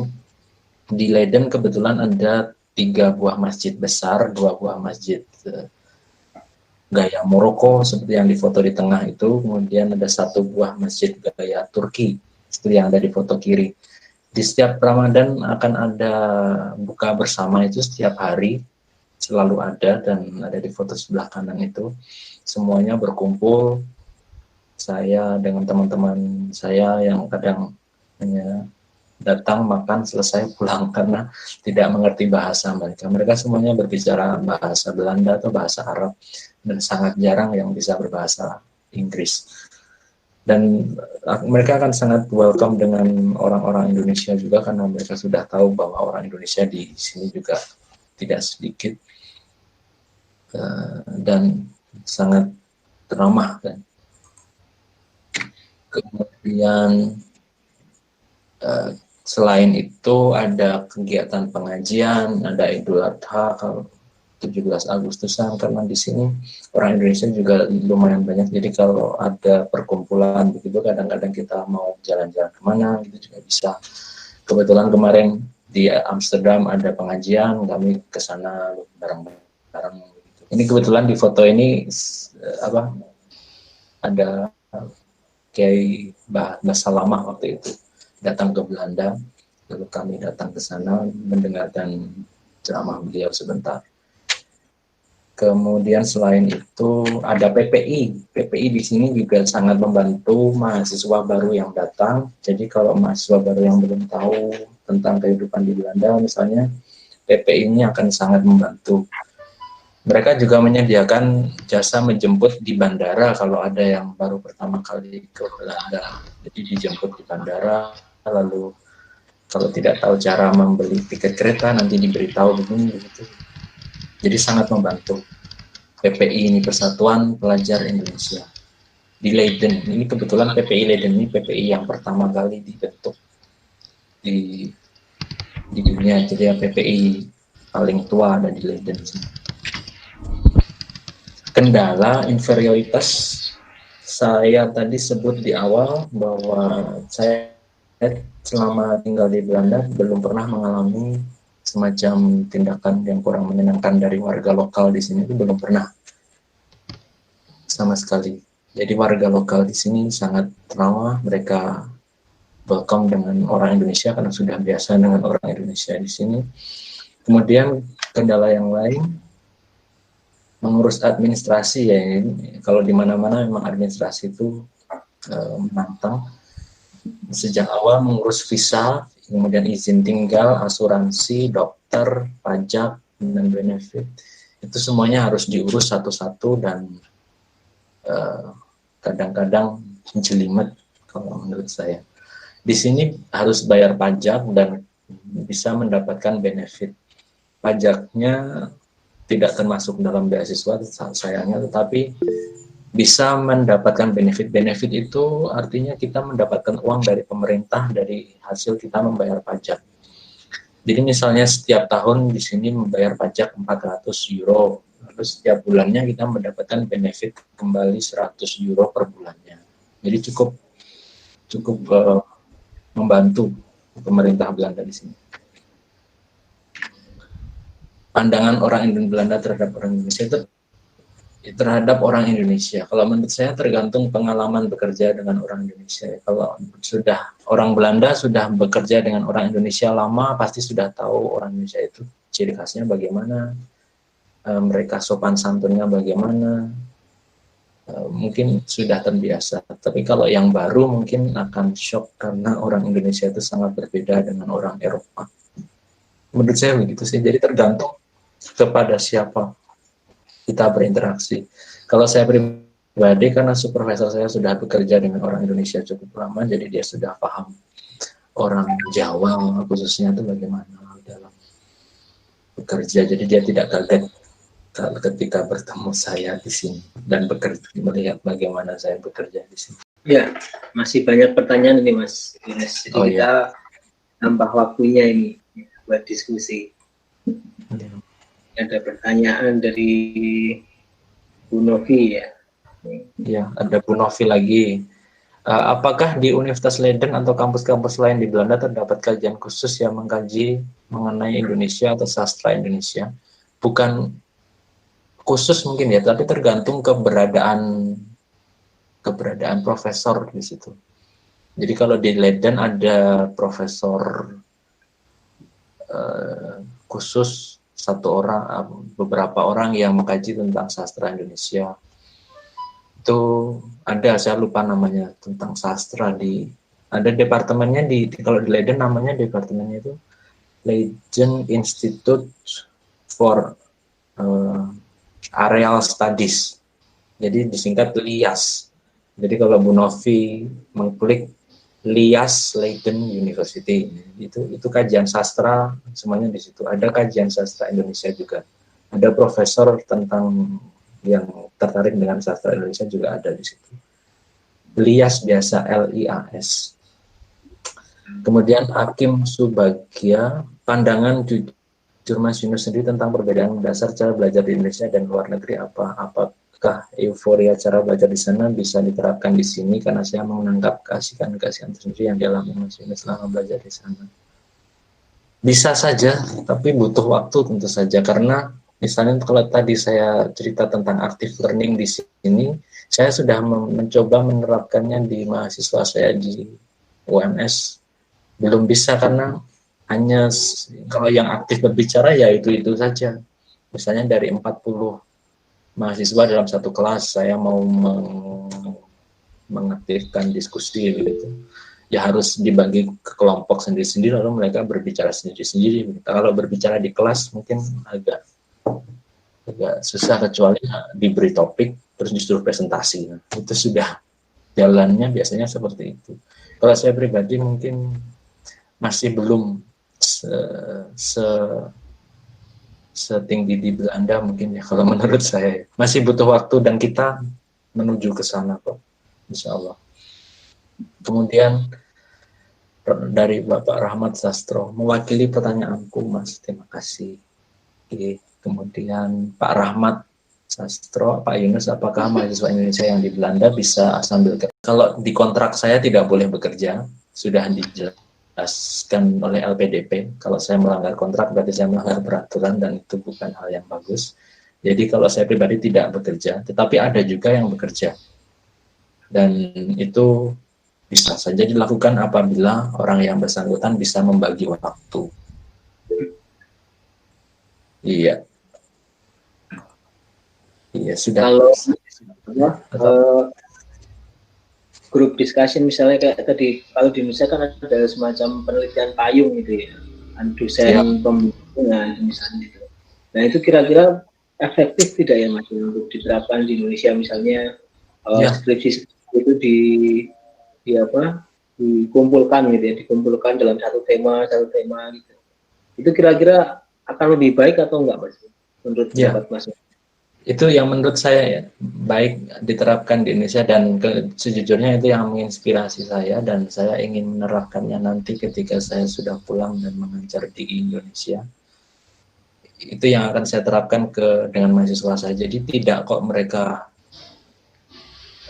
bekerja sendiri-sendiri gitu. Jadi saya ingin mengumpulkan 1 minggu sekali paling tidak ya, meskipun ya tidak harus hadir semua.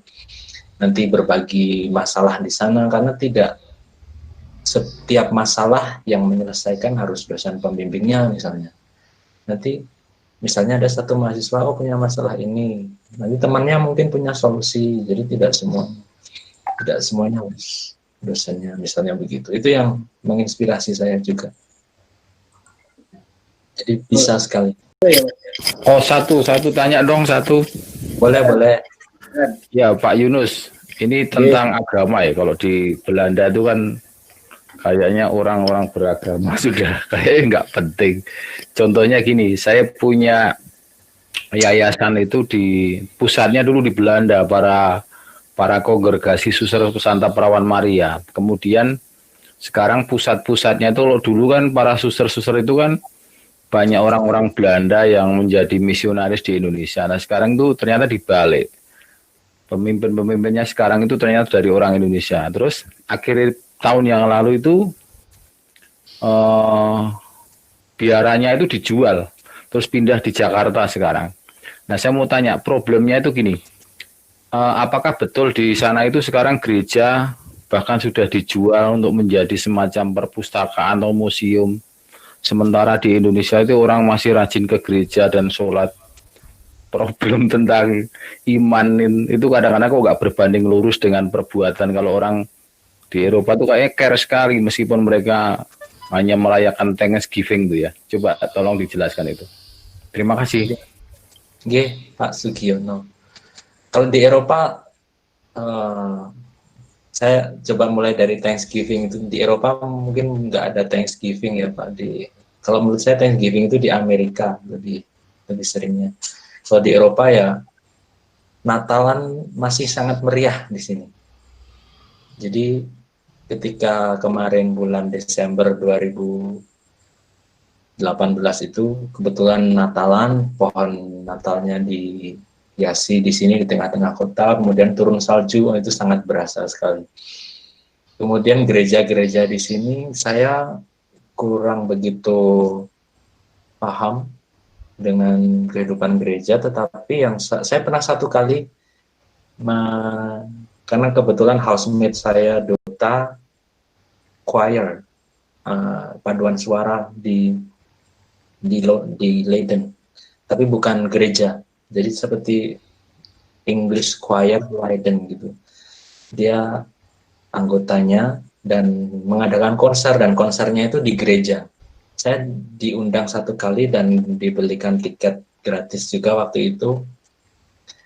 Sangat berkesan sekali bagi saya waktu itu, karena baru pertama kali itu juga saya melihat konser choir di gereja, dan dikelilingi oleh bule-bule, orang rambut pirang semuanya, saya orang Indonesia sendiri di situ.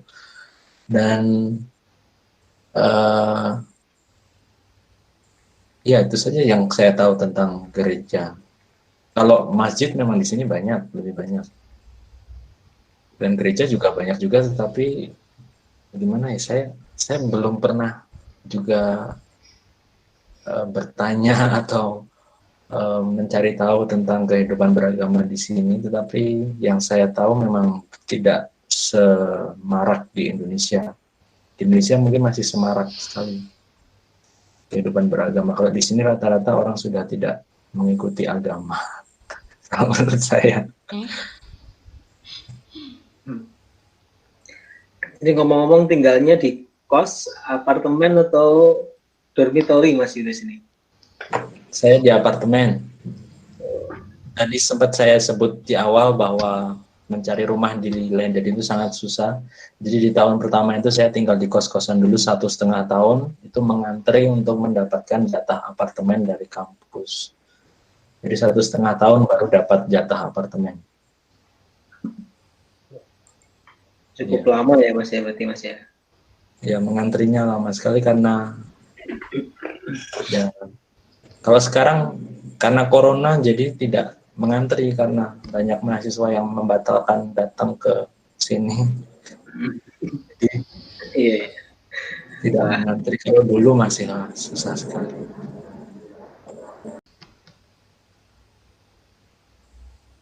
Kalau sekarang peraturan corona itu ya yang mempengaruhi perkuliahan.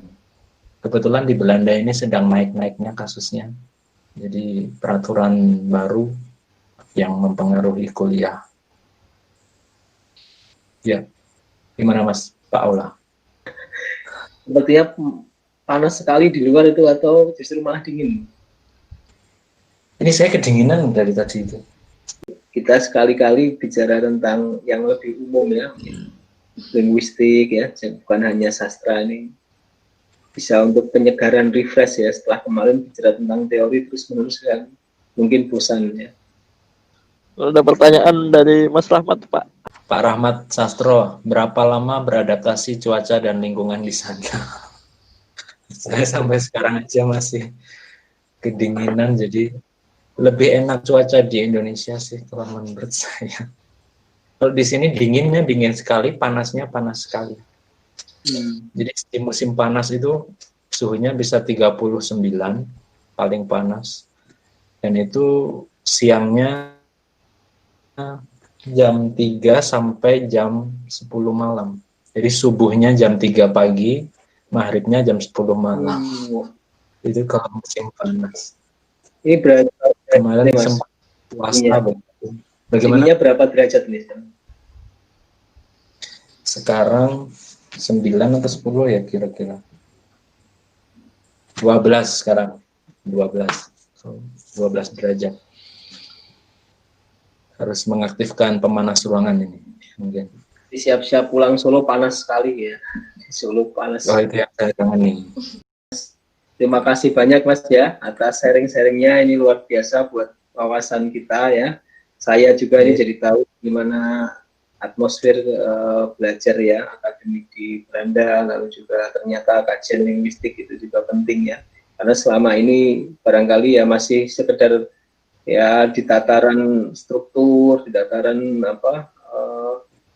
pragmatik gitu ya, tapi ternyata juga bisa melihat silsilah ya, silsilah bahasa, terus kemudian juga menggunakan kalau tidak salah tapi juga cerita-cerita lisan gitu ya. Jadi penting untuk kita kemudian melihat atau mempunyai wawasan sebagaimana Mas Yunus tadi dikatakan ya, bahwa kita tidak harus menjadi fokus di satu ini tertentu ya, namun jika kemudian di jalan kita tertarik dengan hal yang lain ya kita luas saja ya, fleksibel saja, nanti bisa kemudian dipelajari dan dikaitkan. Ini barangkali penting buat kita semua ya. Alhamdulillah ini kita bisa mendapatkan wawasan dari Belanda langsung ya. Ya, terima kasih saya ucapkan ke Mas Yunus ya. Terima kasih banyak buat teman-teman yang sudah hadir malam hari ini. Barangkali Mas Yunus ingin memberikan kata-kata penutup mungkin. Ya, jangan Pak. Terima kasih atas teman-teman semua sudah berpartisipasi dalam meeting online ini. Saya senang sudah diundang oleh rekan saya sejak S1, Pak Aula, yang juga kolega saya sampai sekarang. Terima kasih telah mendengarkan sharing saya. Mohon maaf apabila ada kekurangan atau kesalahan dalam mengucap selama saya presentasi. Semoga bermanfaat. Ya, terima kasih banyak Mas Yunus, sukses selalu. Demikian sharing kita hari ini. Saya kembalikan ke Mas Harun ya sebagai MC ya, MC. MC Opung. Ya, Mas Yunus, saya ucapkan terima kasih banyak, luar biasa sekali ilmunya. Saya jujur dapat banget atmosfernya gitu. Mudah-mudahan menular juga yang dibilang Paula tuh rajin, giat dan hokinya gitu. Bisa nyusul ke Belanda gitu. Amin. Amin. Ya Rabbal alamin. Ya, terima kasih juga buat teman-teman yang sudah hadir. Diingatkan kembali untuk selalu jaga kesehatan dan ikuti obrolan sastra di minggu berikutnya, setiap minggu ke-24 nanti Pak ya, sedang diatur Pak ya. Ya. Ya, akhir kata saya ucapkan terima kasih. Assalamualaikum warahmatullahi wabarakatuh. Waalaikumsalam warahmatullahi wabarakatuh. Terima kasih.